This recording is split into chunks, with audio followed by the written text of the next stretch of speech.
ড্রোনের মাধ্যমে কৃষিক্ষেত্রে কীটনাশক স্প্রে করার উদ্যোগ নিয়েছে উত্তর দিনাজপুর জেলা কৃষি দপ্তর। বুধবার পরীক্ষামূলকভাবে রায়গঞ্জ ব্লকের বড়ুয়া গ্রাম পঞ্চায়েতের অন্তর্গত ছোট নারায়ণপুর এলাকায় এই ড্রোন স্প্রে প্রদর্শনীর আয়োজন করা হয়। এই ড্রোনটিকে কৃষি ড্রোন বলা হয়ে থাকে।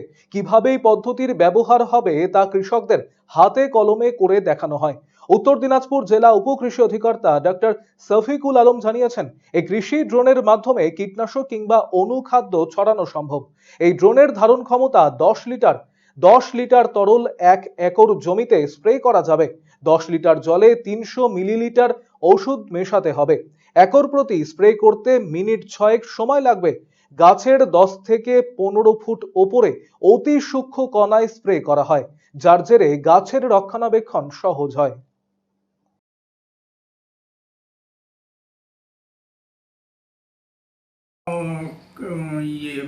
রায়গঞ্জ ব্লকের বড়ুয়া জিপিতে ছোট নারায়ণপুর গ্রামে ড্রোন দিয়ে একটা প্রদর্শনী ক্ষেত্র করলাম। কৃষি ড্রোন এটি।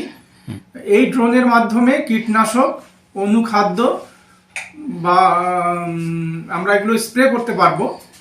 তো এই ড্রোনের ক্ষমতা হচ্ছে 10 লিটার জল 1 একর জমিতে স্প্রে করতে পারবে এবং 1 একরের জন্য যে কীটনাশক বা অনুখাদ্য লাগবে সেটি দিয়ে দিতে হবে। তারপরে ওই 10 লিটার জলে সমস্ত ওষুধটা মিশিয়ে আমরা এখানে স্প্রে করলাম। আজকে আমরা ব্যারাজাইট বলে একটা ওষুধ রয়েছে, যেটা আইভারমেকটিন বেনজয়েট এবং নোভালুরানের মিশ্রণ।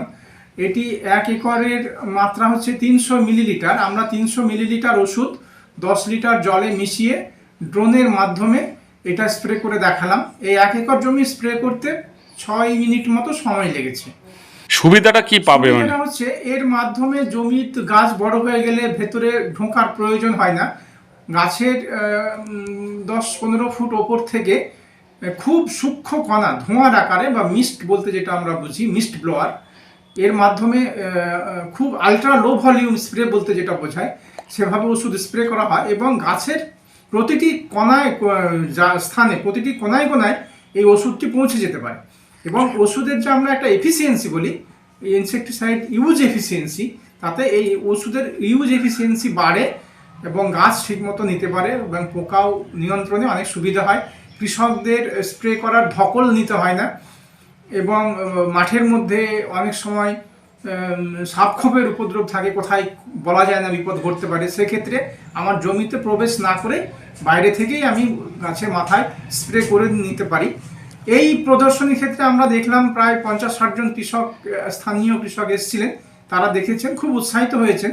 তো আস্তে আস্তে এই ড্রোন জনপ্রিয় হচ্ছে এবং আমাদের জেলাতেও আশা করছি এই ড্রোন জনপ্রিয় হবে এবং জেলার কৃষির উন্নতিতে সাহায্য করবে।